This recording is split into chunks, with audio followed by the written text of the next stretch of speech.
This right here, this right here is what got me really afraid to fly. If you go to the Bahamas, any of those islands in that area, they have these little commuter planes. Not like Delta's commuters. These things actually look like crop dusters.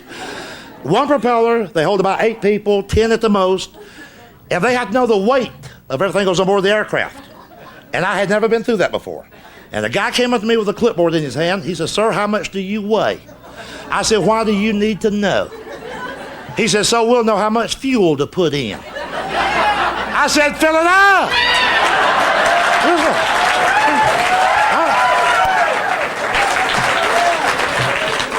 I'll buy, fill it up. I weigh 600 damn pounds, fill it up. Wouldn't you hate to die in a plane crash because some fat woman lied about a weight?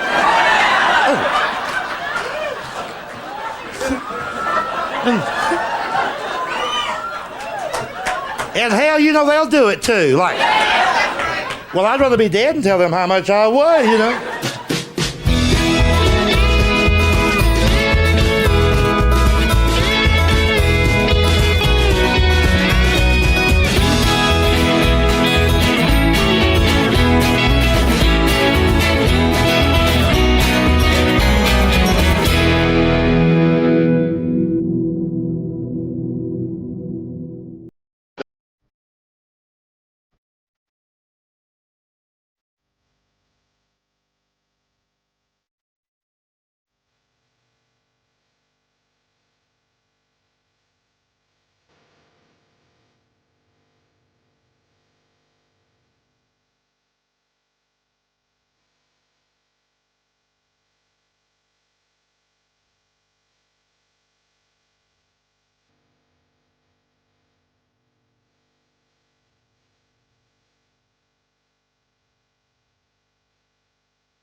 And hell, they just wait on it.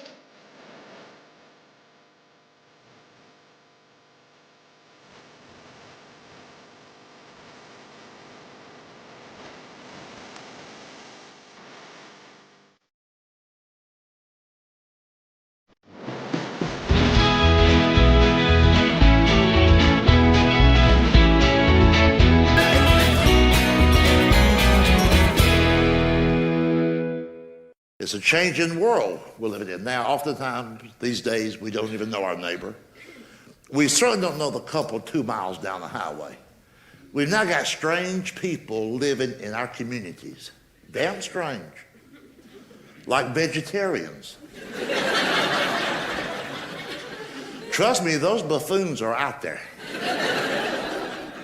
And you can't spot them. Hell, they look just like me and you.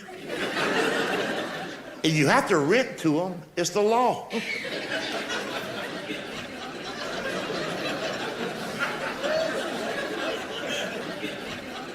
Vegetarians can live anywhere they want to. Just like regular Americans. These are now your neighbors. So now when you have a death in the family, it's these health-conscious people. And God bless them, they don't mean any harm. They just don't know any different.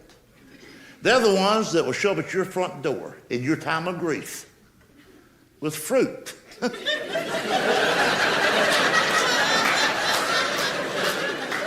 Well, hell, I'd just soon not lose a cousin.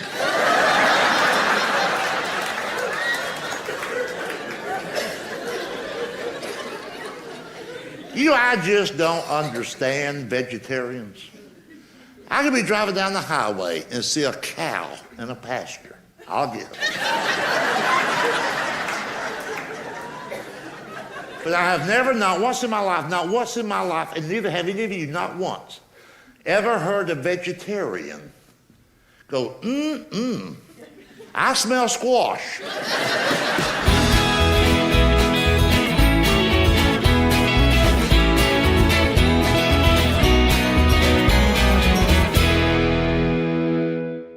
Think about this. You go into a grocery store, you buy a lemon pie, bag of lemon candy. You read the label, it'll say made with artificial flavoring or made with imitation lemon. Now you go to the other side of the store to get some furniture polish, they got lemon pledge. On the can it says made with real lemon. That bothers me. We're eating the artificial junk and we're spraying the good stuff on the coffee table.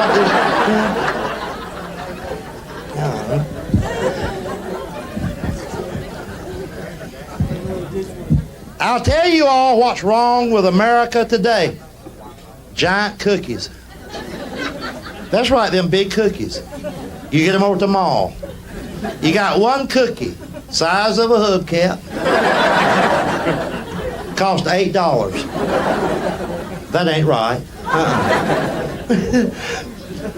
Remember until a few years ago, a cookie was like yay big. Get a whole bag of them for $1. I remember as a little kid getting ready for school, my mother would say, Junior, that was me, you want a cookie in your lunch? I said, yeah, that'd be good. Now mother says to her child, son, you want to take a cookie to school with you? Well, yeah, if I get somebody to help me carry it. See, there's a lot of things out there that don't make sense these days. Every store you go into, they got these little machines. You put a quarter in there, get your pulse, your heart rate checked. You know what I'm talking about? It bothers me that you can get your heart checked at Pizza Hut. Does this make any sense? I can't see a guy going into Pizza Hut saying, yeah, this order's to go. Give me a large Super Supreme, double cheese. I love cholesterol. Give me a lot of jalapeno peppers. I want to remember this pizza till next week.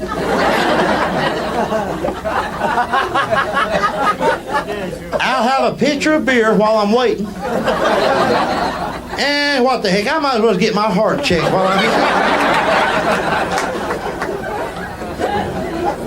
And listen, think about this. Department stores are practicing medicine. For almost 20 years, we think it's all right. Let's say you go over to Sears and Roebuck just to look around.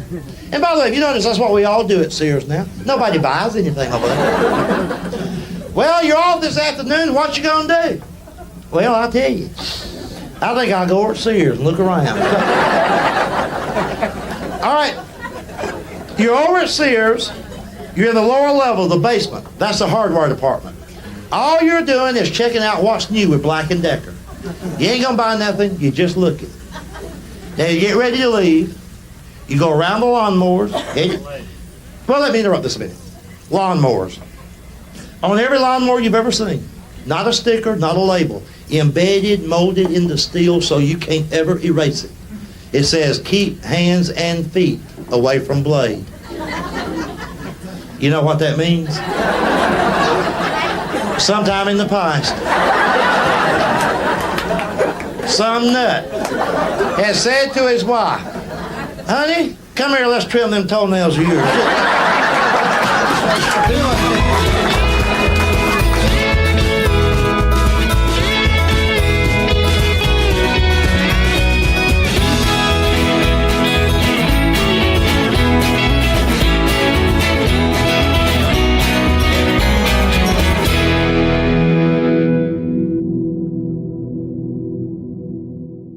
There's a little survey I've been taking off and on now. I'm in my 5th year. I want you to simply raise your hand if you were born, raised, and spent most of your life in the state of Idaho. See? I've asked that question all over America and Miami. If you think about it, you've never gone to school with, worked with, lived near, or bumped into anyone from Idaho. So I'm figuring, heck, maybe ain't nobody out there. If any place needs tourists, it's Idaho. So what do? They spend $20 million promoting themselves as the potato state. Lord knows, that'd sure as heck make us all want to rush right on out there. Yeah. Where are you going on vacation this year? Well, I'll tell you. Yeah, I think I'll take the wife and kids out to Idaho. Let them look at some taters. The kids, they got that new Polaroid. We'll get there and take some pictures of some home fries, crinkle cuts. Just make a summer out of it, you know. Oh, my. Some evenings when you're on your way home from work, stop at a funeral home. Go in there and tell them you want 8 gallons of embalming fluid to go. You won't get it, but you know that guy won't sleep for days. He'll be like, I think one reason I feel pretty good, I just had a vacation. Most people take them in the summertime. Let's say you're on vacation. You get up early one morning, get outside your motel. You go out by the pool. You stretch out on a lounge chair. All you want to do is soak up some early morning sun. And you look over there on the fence, and you'll always see a sign there that says, "No pets allowed." You know what that means? Sometime in the past, some nut has said to his wife, "Honey, let's put the pony in the pool." Well, heck, he's been cooped up in that motel room ever since we got him. Just laying there, eating Cheetos. And watching HBO. Oh, he loves HBO. Saw The Godfather this morning. It scared him to death. Go get him. Let him splash around.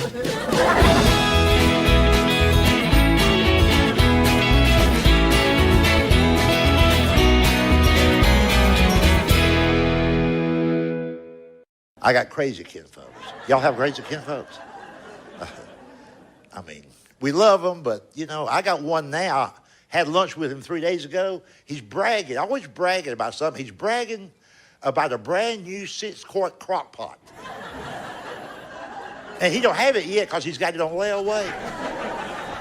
And he tells me, he acts like it's the greatest thing in the world. He asked me, he said, "Do you have a crock pot?" I said, "No, I don't have a crock pot." "You ought to get one." I said, "I don't need one." He said, "Here's what you can do with a crock pot. You can put a raw chicken in a crock pot early in the morning, turn it on low, and when you come home from work that evening, it'll be ready to eat. Ain't that something?" And I said, "That's good, but you don't work. Like, you're home all day, you know." The reason he's home all the time is because he's never had a full-time job, because I don't think he knows how to fill out a job application. Where it says nearest relative, he'll put 12 miles. In case of emergency call, he write in like 911. Just crazy, crazy people. But it's good to be here. By the way, I got here about an hour ago, and I saw some of y'all outside. They had food here today, but outside the studio. It was wonderful, wonderful food. As you can tell, I love food. I tried every diet that don't work. A diet that I hated the most. A few years ago, they had this diet called the Stillman water diet. The Stillman water diet. You had to drink 18 glasses of water every 24 hours. I lost 2 pounds in one day. My bladder fell out. But I love good food. Have you noticed that young people today don't know how to eat real good? Young folks, they get politically correct on what they eat. I work and travel with other comedians. Some of these guys, bless their heart, these are weird guys. I mean, they're 25, 30 years old. We always stay at the same hotel. They'll call my hotel room and they'll go, "We going out running. You want to go?" And I'm like, "Do what?" "We go run. You going?" I'm like, "No. But if you happen to cross a Krispy Kreme, You can bring me something back, you know. And I hate to go out to eat with them, especially, I love to go to the truck stops. And this is a true story that happened in Nashville just about, a year ago. They had me working with a 25-year-old comedian. We went to a truck stop, not a 4-star Mediterranean restaurant. This is a truck stop. We sat down, 2 comedians surrounded by truckers. Waitress comes over, big woman, not a lot of teeth. All this young guy wanted was a salad. Nothing wrong with that. But he asked this truck stop waitress, did she know whether or not any of those salad ingredients had ever been exposed to any type of pesticides? She said, well, we spray for roaches every now and then, but I don't think none got on the lettuce. A few minutes later, she put the food in front of him.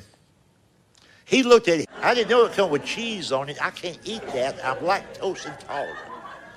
She said, honey, that's not lactose cheese. That's cheddar cheese. You see, I wouldn't make fun of these guys if they would leave the rest of us alone. But the ones I just described to you that have the audacity to make fun of my food, they will point at my food and they'll go, do you know what that greasy food's going to do to you? I'm like, yeah, fill me up. I have to eat that way. I need to maintain my strength because I'm usually one of the pallbearers when my healthy friends drop dead working out. I love what they don't love. I love chicken fried steak, extra gravy, mashed potatoes, extra gravy. I was a grown man before I realized that gravy was not a beverage. Cornbread and a lot of butter. When I say butter, I eat real butter. You young folks, get yourself some real butter. Stay away from that phony stuff. You see it all the time. Heart healthy and smart balance and the popular one, I can't believe it's not butter. Well, hell, I can. They also have, I can't believe it's not butter spray. Like, pss, pss. It's a butter mist. Pss, pss, pss. Trust me on this.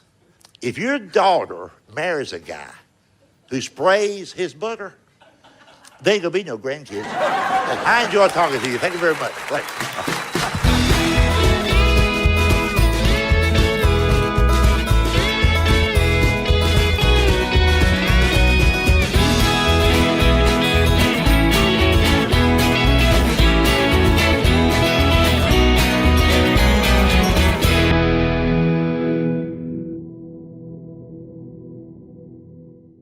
You have places of business. No.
I guess.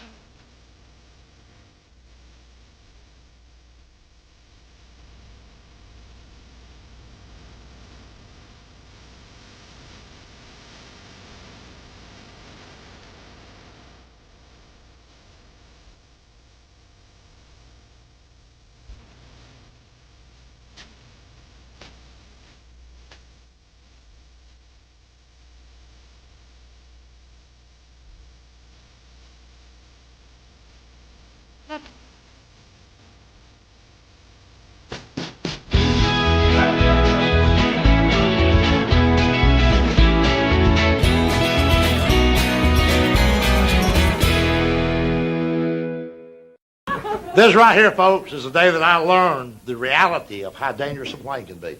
I learned this in the Bahamas. They have the planes that just go island to island, very short trip, like a 20-minute trip. And they actually look like crop dusters more than anything. They got one propeller. They only seat about 8 people, 10 at the most. And they have to know the weight of everything that goes on board the aircraft before the plane can take off. And I had never been through that before. And a guy comes up to me with a clipboard in his hand. He says, "Sir, how much do you weigh?" I said, "Why do you need to know?" He said, "So we'll know how much fuel to put in." I said, "Fill it up."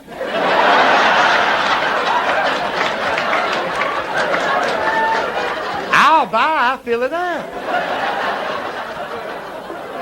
I weigh 600 damn pounds. Fill it up.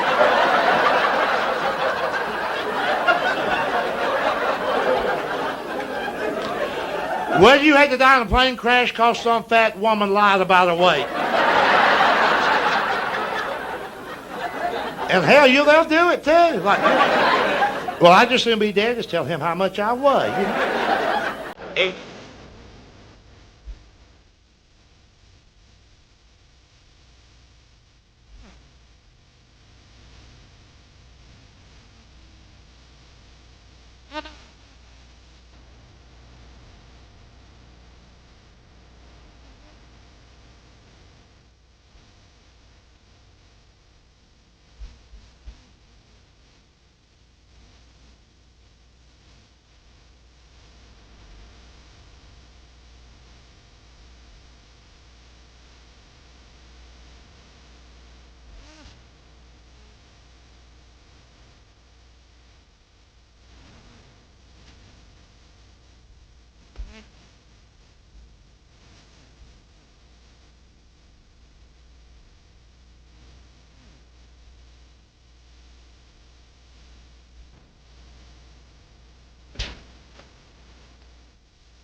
Remember years ago when it was a custom to bring the deceased one into the home for a couple of days before the burial? Remember this? And all the friends and neighbors and all the kin people, they would come over there. They'd bring food with them. Damn. When I was growing up, me and my little brother used to hope somebody would die so we could eat. Like, I smell chicken. Somebody must be dead. And do you remember this? We always put the casket by the living room window. It had to be by the window.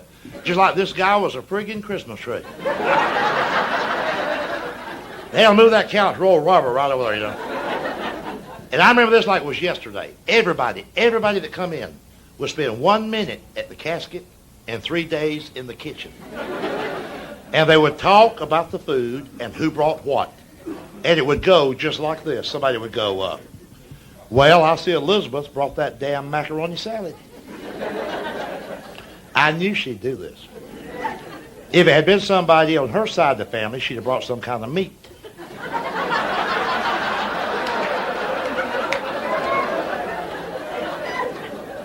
Well, wait a minute, let me tell you what I know. Listen to this. A year ago, when her sister's husband died, hell, she baked a ham.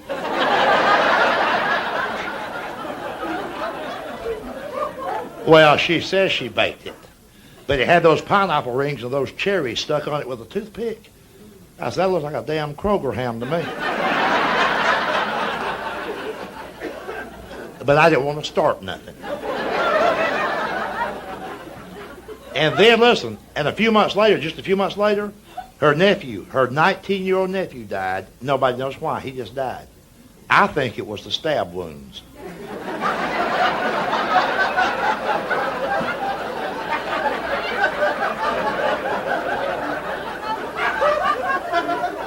Well, when he died, she shows up with 9 pounds of that boar's head roast beef. And that's cheap.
But anyway, here's what your friends say when they find out you're afraid to fly. I know I got sidetracked. They go, you know, more people die in car wrecks than they do plane crashes. I go, so? That's the way I want to go. Car wreck. Where I'm from, it's kind of like a tradition. We don't have heart attacks in my family. We just cross the median.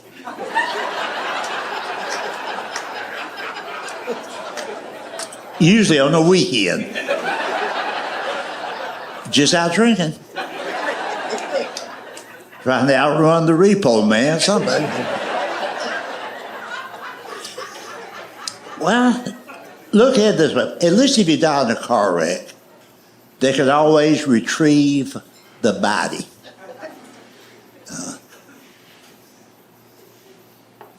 And being Baptist, we need that. If you give us some embalming fluid and some tater salad, we could have a funeral.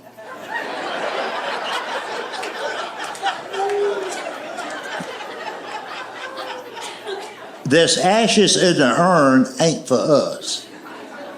Now, we're going to throw dirt on somebody.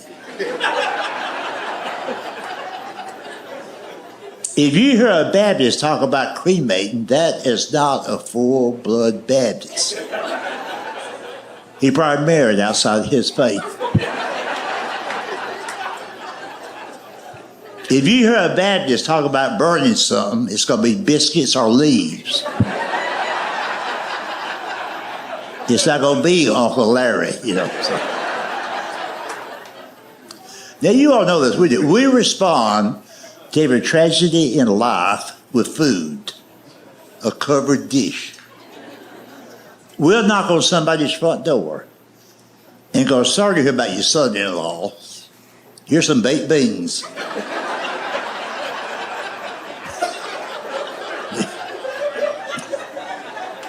We would come in for a minute, but Walmart closes at 12.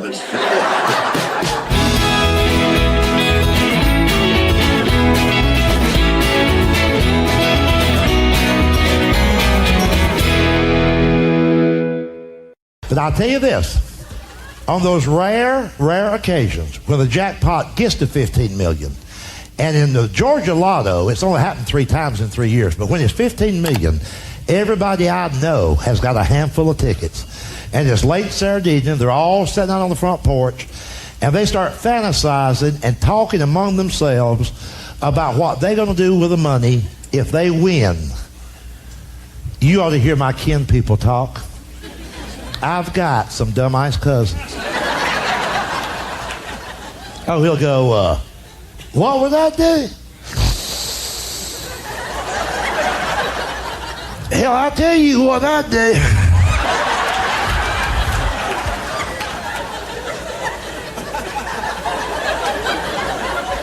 $15 million. You damn right I know what I do. I put a new roof on this house.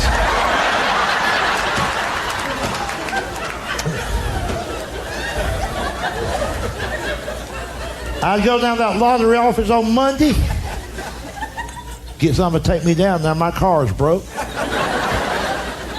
Get my check. Come back here, get out the yellow pages, turn to R,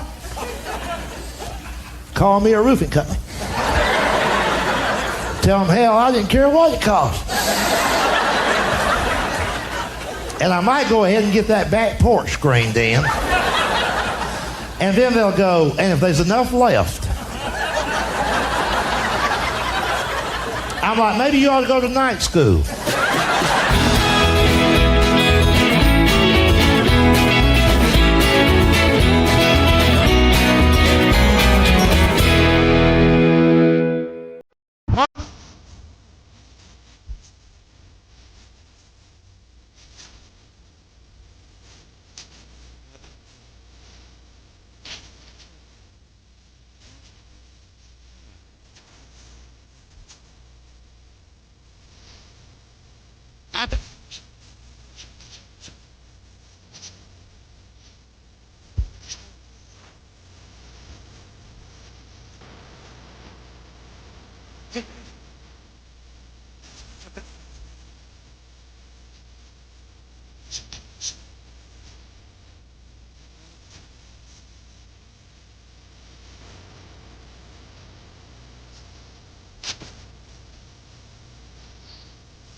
Honest?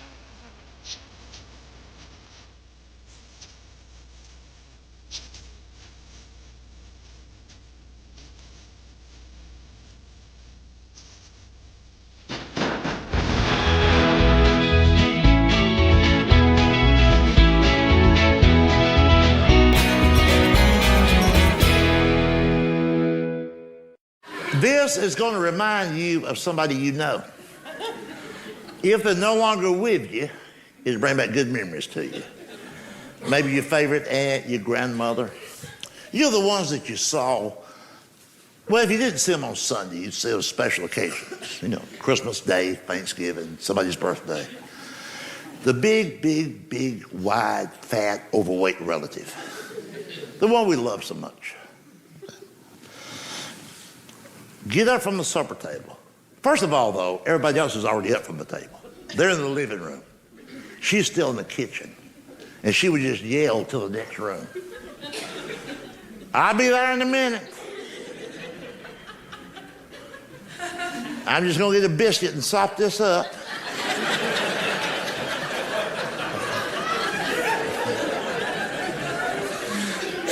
And then she'd come into the living room and flop down in the nearest chair, the first chair she came to.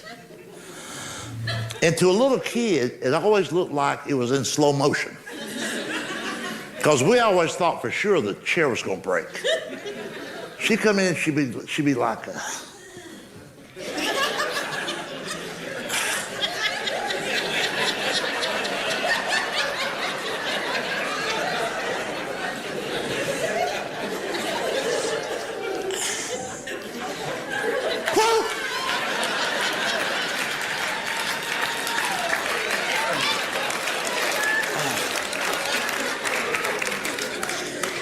Oh, Lord. I ate more than I planned to.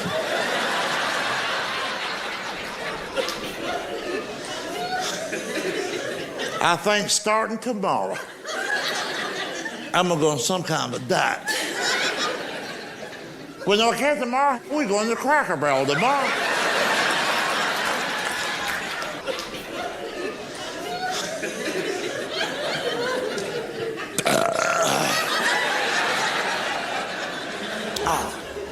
I don't know why meatloaf lays on my chest. Seems like it's right there, it won't go no further. Oh.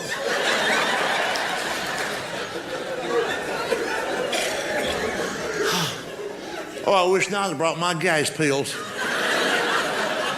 I didn't know you put onion in your meatloaf. Lord knows I can't eat cooked onions. Oh.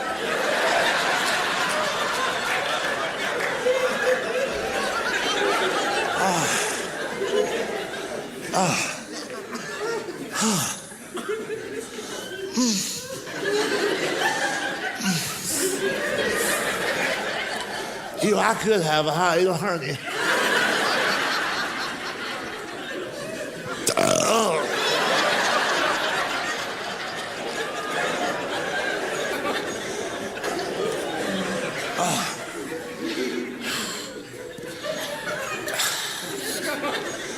If I knew my insurance would pay for it, I'd get me an MRI.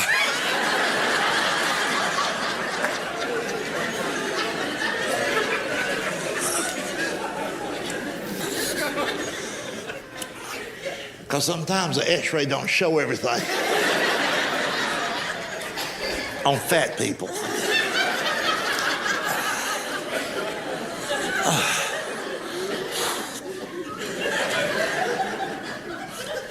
If y'all would wait a few minutes, I'd help with those dishes.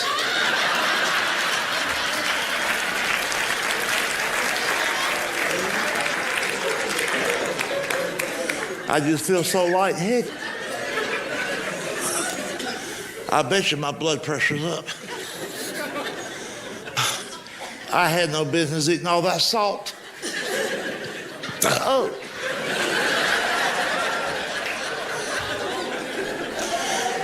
But I'd just soon not have meatloaf. I can't put salt on it. Oh.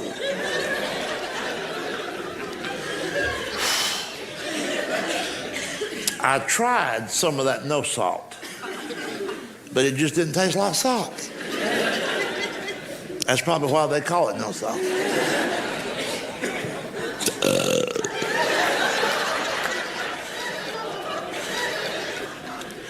Whew. Is it hot in here or is it just me? I swear I'm soaking wet.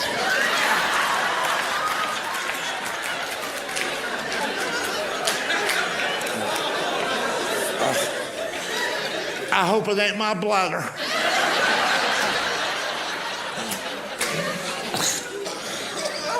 Oh, I'm stuck to the chair.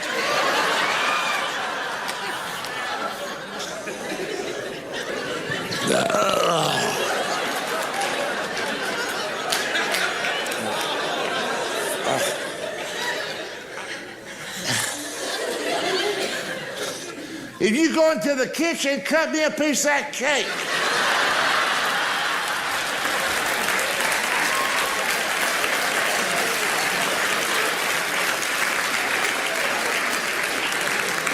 Just a little piece. I've cut way back on my sugar.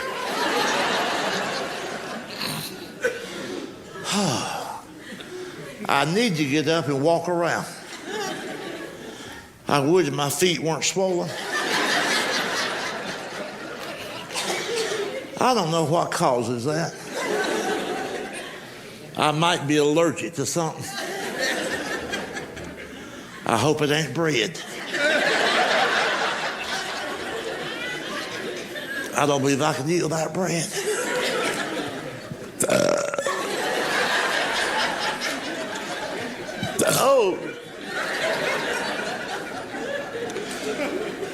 Oh, I hope I feel better before supper.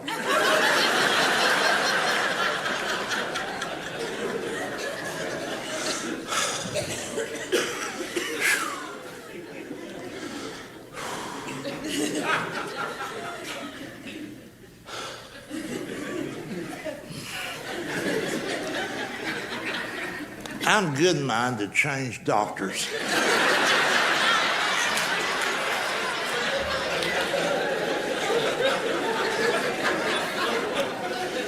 The one I'm going to now ain't doing me no good. Of course, his scales just go to 300. So really, he don't know whether I lost weight or not.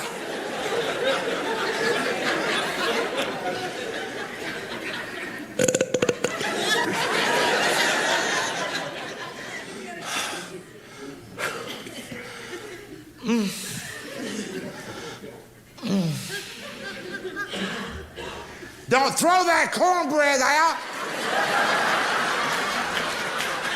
I'll take that home with me. Because Lord knows I don't feel like cooking.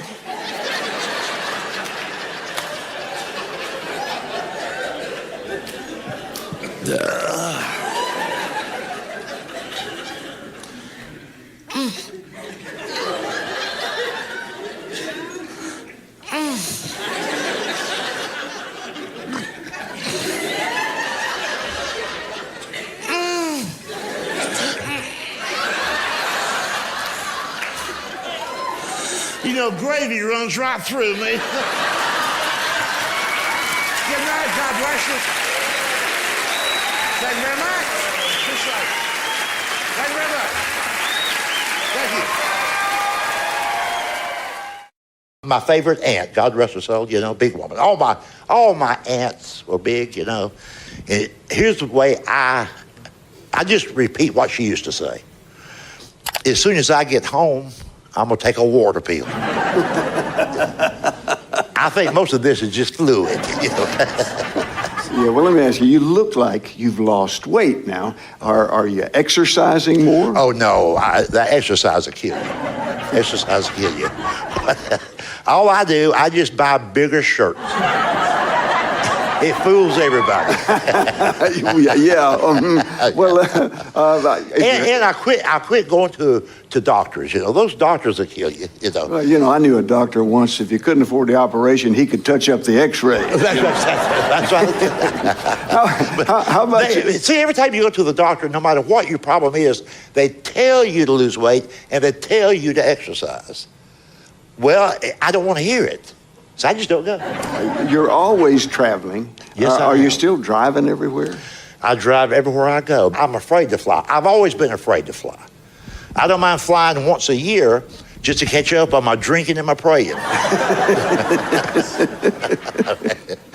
You can't smoke on an airplane either. No, that's true. You still smoke? Yeah, I smoke my cigars. Oh, cigars are not supposed to be as bad as cigarettes, I understand. Well, I tell you, that's one reason that I don't join a health club. You can't smoke in a health club, you know. So, but no, I don't like to fly. It's too dangerous out there, you know. But hey, it's always been scary out there. Remember about 5 or 6 years ago when that U.S. Airways jet crashed into the Hudson River up in New York? Yeah. You remember what brought that plane down? Birds. Remember? Sure. Birds. Yeah. We're talking about an airplane, not a kite, not a balloon. This was an airplane knocked out of the sky by some birds, not a deer. Birds. And listen, this is an actual quote from Captain Sully. He was a hero, Captain Sully. Here's a quote. The moment I saw the birds coming, I knew there could be trouble. Especially those duck-billed platypuses. The last time a bird hit my car, who do you think went down?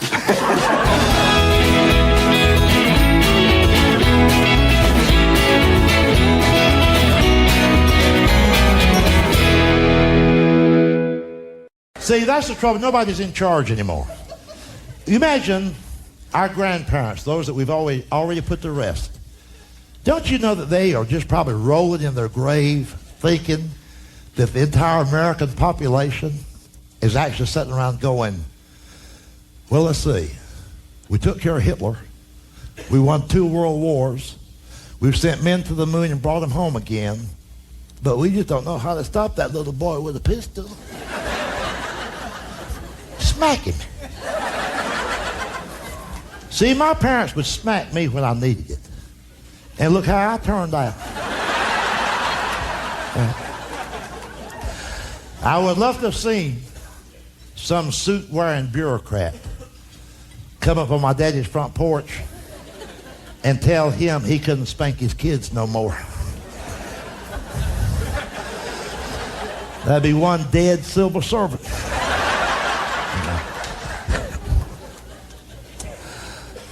It's not the kids' fault, though. It's the breakfast we're feeding them. When you and I were little, we had a good fun breakfast. It was still okay to be a kid in America. And now everybody's so health conscious at the age of 2. At the age of 2, you got parents giving a 2-year-old healthy products. We need jawbreakers and Tootsie Rolls. Sugar. We need to lose our teeth. Eat some dirt, damn it. Eat some dirt. Me and you, we had a good fun breakfast. Captain Crunch, Frosty Flakes, Fruit Loops, damn Fruit Loops. We put a half a bowl of sugar and our teeth fell out, but we were happy. And look what the kids have now, because some of the adults are eating it. Fruit and fiber, fruit and fiber. Have you seen that? Little dried up hard banana chips. It looks like rock, it tastes like rock. Little dried up hard raisins. You know it looks like nose boogers. You know it does. The fiber looks like the hair on a Cabbage Patch doll. That's why kids kill each other in school. They're pissed off about breakfast.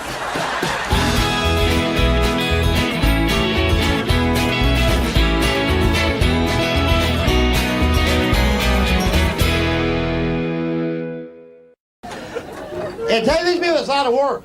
They keep filling out job applications. Nobody calls them back. The next time you fill out a job application, do it for you. Have some fun with it. See, it's an insult anyway. It's 3 pages long. Stupid questions like, how many foreign languages can you speak? As if we're going to need this at the Waffle House. In every application you've ever filled out in your life, they got a place on there for you to put down your hobbies. They want to know about your hobbies. Why?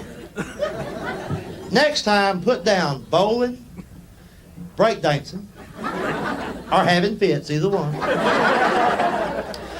Picking up aluminum cans. Driving around the neighborhood looking for cracks in the asphalt. And killing dogs.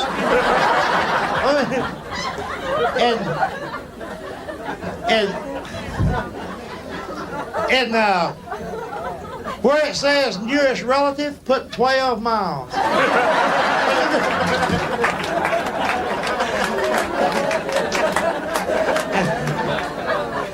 And don't just forget about it. Go back every day and sit in their lobby. Stare at it. Tell them you want to change something on the application. For a split second, they'll have hope for you. Say, yeah, I don't kill dogs no more.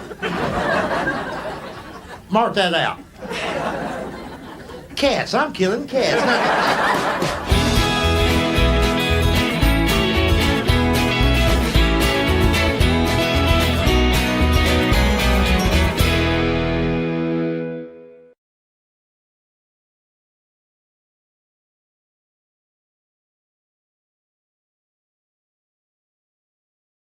There has been so much talk in recent years about all this bad shape the country's in, the violence and this, and the kids out of control, and it's just out of control. It's just, oh, Lord, what we're going to do. Well, see, I'm one of those people that don't think that's a big problem. When the American people used to eat food and had eating habits the way our parents and grandparents did, and our ancestors did, we were not a weak, sniveling population. In recent years, we've become a nation of pissers, moaners, and whiners. Everybody's a wuss. Everybody's sensitive, just sensitive. That's why the kids are out of control. As long as we ate greasy, fried food, a lot of grease, we was in good shape. When we switched to rotisserie, the country took a dive. There's no men left in America anymore. When we cut off the grease flow to our brain, the backbone shrunk. We got men, grown American men, going out to lunch now, walking up to the counter and saying to the guy behind the counter, "Is that rotisserie?" I believe I can have a small piece if it's rotisserie. I can't eat the skin. Is it skinless? Ah, damn. We got men, grown American men, whose idea of breakfast now is a banana and a muffin. A muffin, God help us, they're eating muffin. And you wonder why the country's out of control? Ain't nobody in charge. You know this, rotisserie was only available in fast food chicken places in this country just 6, 8, 9 years ago. You know that. But it's not a new food item. They've been eating rotisserie in France for 200 years. But France is a wuss nation. That's why we always have to fight their damn wars for them. They never had no men over there. And now that's what's happening to us. You think about this. I'm going to make you feel better about classroom violence. Now, you follow my theory on this. And I say this tonight because I want you to leave here feeling better about everything.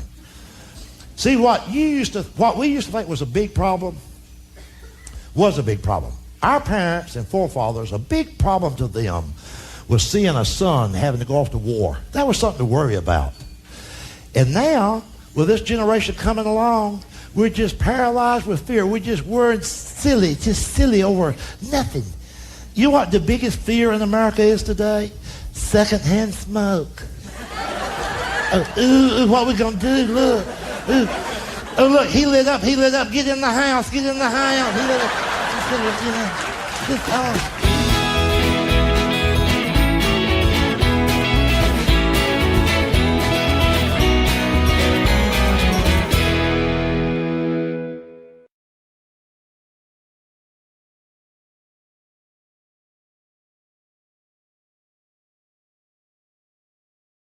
Let me tell you what my definition of an intellectual is.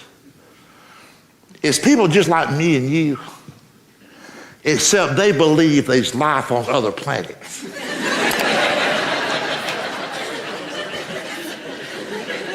Even if they don't believe it, they act like they do. See, people with common sense like you and I, we know there's no life on other planets. It's just us. If there was life on other planets, we'd have sent them some foreign aid by now.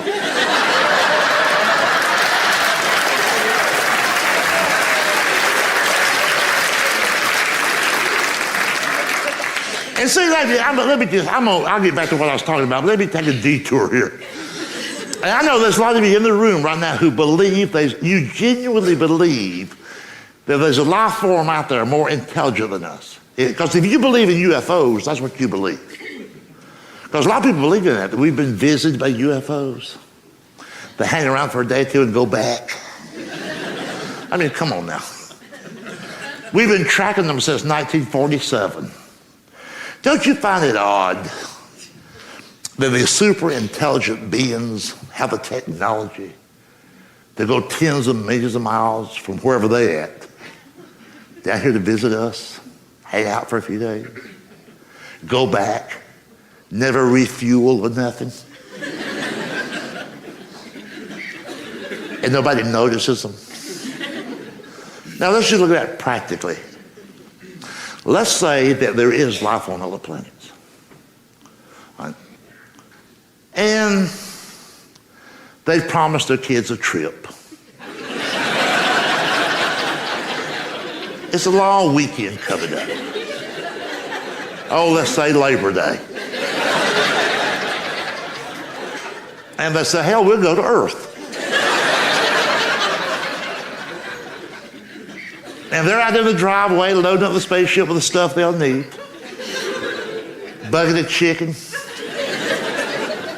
tater salad, Fuzzbuster. Well, you know they're going to be speeding. And the dad says to all the kids, all right, kids, if y'all got to pee, you better pee now. I'm not stopping every planet we come to. And they take off and they come all this way. Don't you think just once, since 1947, just once, wouldn't they have landed maybe in Orlando, seen Disney World or something? Times Square, the Grand Canyon, but no. They always land next to a hog pen in Arkansas.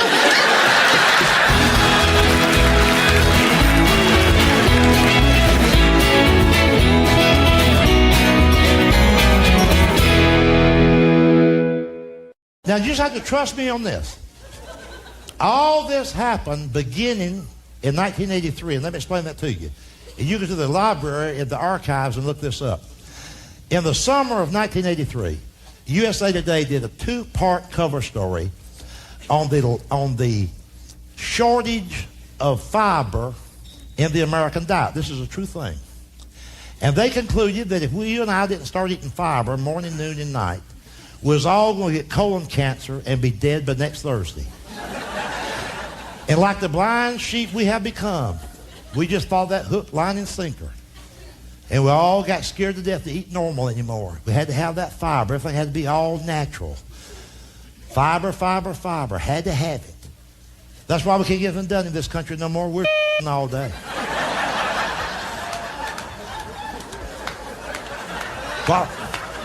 While we're on the crapper, the Japanese are building cars. In Japan, they just it once a week. That's where they got that word bonsai. And we got scared of the food. Here's how scared we got. Started that whining about the law. Whine about the law. Whine. They ought to have a law. We need a labeling law. So that when I buy a can of goods at the store, on the label, there'll be listed everything that's in the can. I need to know before I buy it what's in the can. I need to know. That's why it takes the American people 5 hours to buy groceries now. It ain't the traffic, it ain't the checkout line, it's because you're reading that stuff. When you go to the grocery store next time, watch them. They'll just park the buggy. They'll park the buggy. They'll just park the damn buggy.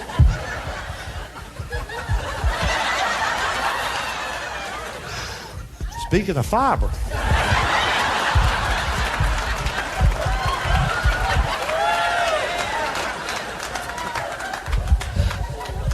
Oh, but hell, it's what you're used to. They'll park the buggy, they'll start to read it. Just read it before they put it in the buggy. Just read it. Just read it. I'm not a brilliant person, but trust me on this. If it says beans, damn it, it's beans.